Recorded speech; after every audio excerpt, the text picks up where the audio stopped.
Now back to this issue that I've spent a lot of time on, and for a good reason.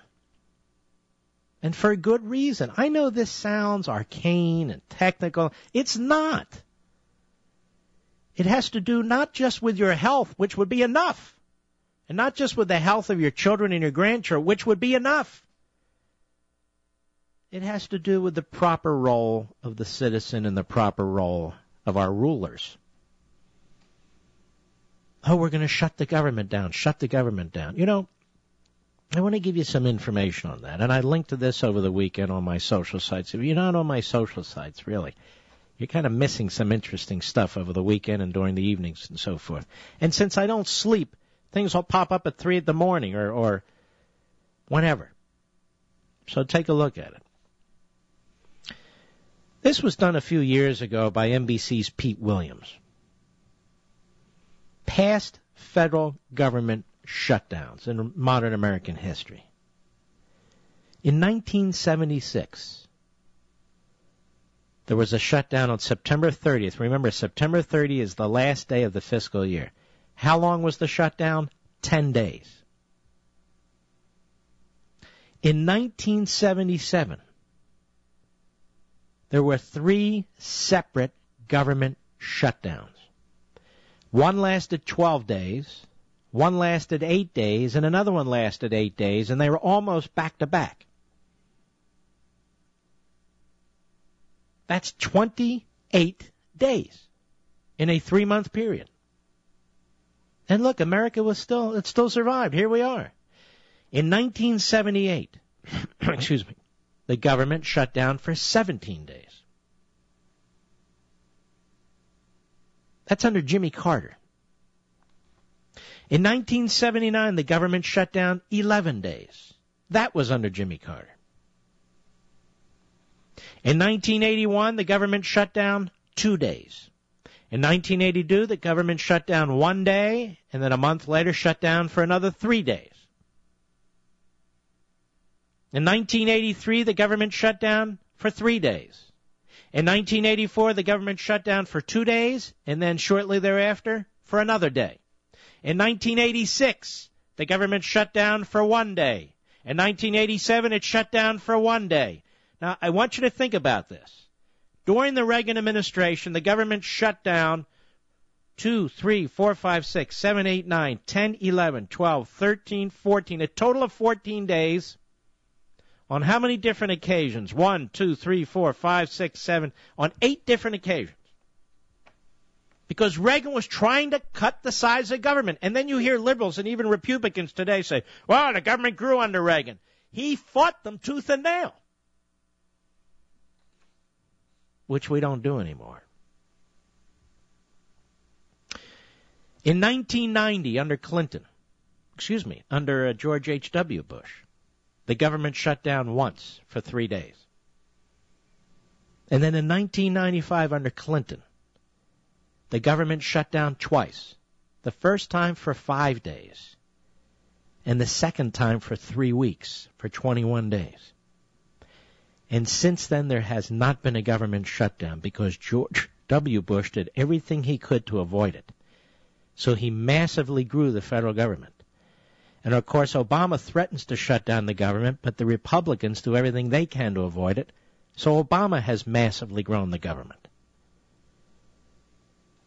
I'm giving you this information to try and give a little bit of context to all of this.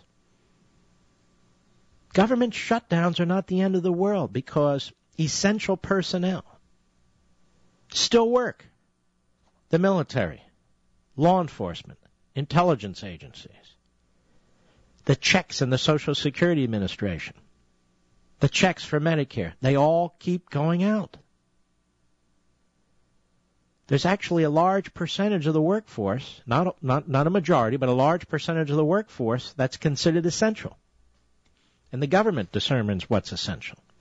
Not only that, when we talk about a government shutdown, it's really a misnomer. The whole government doesn't shut down.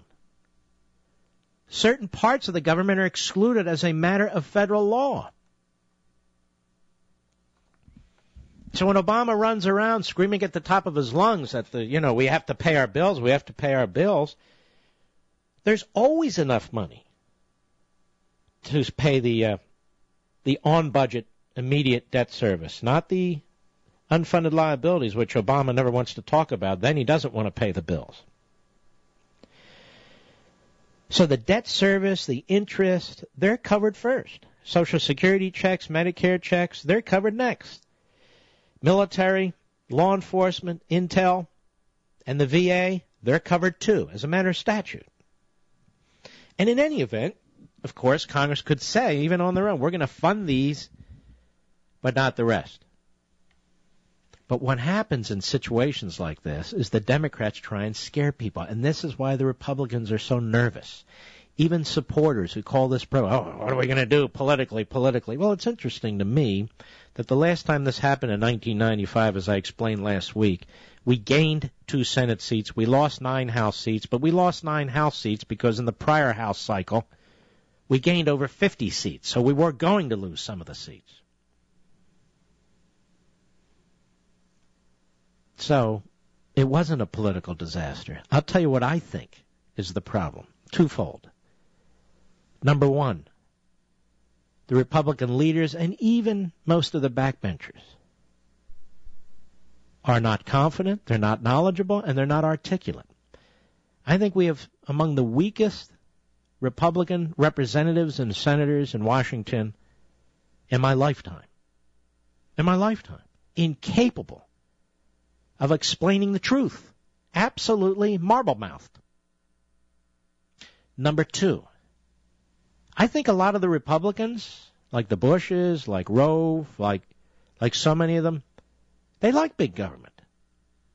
And they really don't want to fight that hard to stop it. If they can play around on the fringes, they'll play around on the fringes. But the fact is, they're the architects of a massive government before Obama took over and made it even more massive. As I've been saying now, and I think this is important, the Republican Party is basically the party of the status quo. So we have Obamacare, and you can hear these Republicans running around. That's suicide to try and get rid of that through funding. Oh, that's this, that's that. We, the American people, who won the Revolutionary War,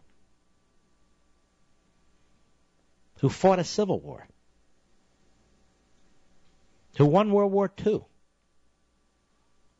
put a man on the moon, who built the Hoover Dam. We, the American people who defeated the Soviet Union. And I could go on and on with 1,000 examples. Suddenly, we're incapable of defending ourselves against a law that was passed several years ago in a past Congress. Suddenly, this is unthinkable.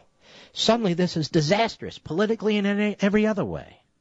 And so we're fed these lies that we can't even defund Obamacare because of the way that it's set up. But of course we can. That it's a political disaster because the president will have the upper hand. And that should tell you right now that we need to remove a whole bunch of these Republicans because they are incapable of going on the offense and making the case for the people when it comes to their own health care, when it comes to Obamacare, which the people despise in all walks of life. And the Republicans can't even make the case. Well, that tells me we need new Republicans. Because first and foremost, we need statesmen.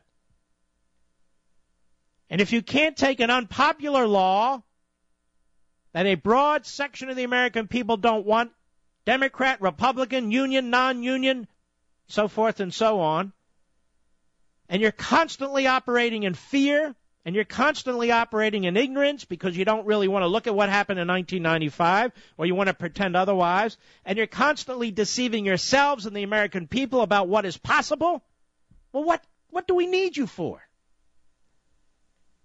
We don't.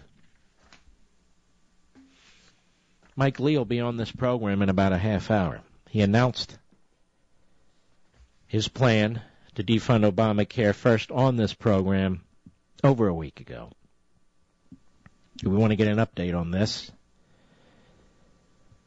But the fact is, there's so many Republican quislings. I don't expect the Democrats to support defunding. The Democrats impose this on us. They're hopeless. Useless.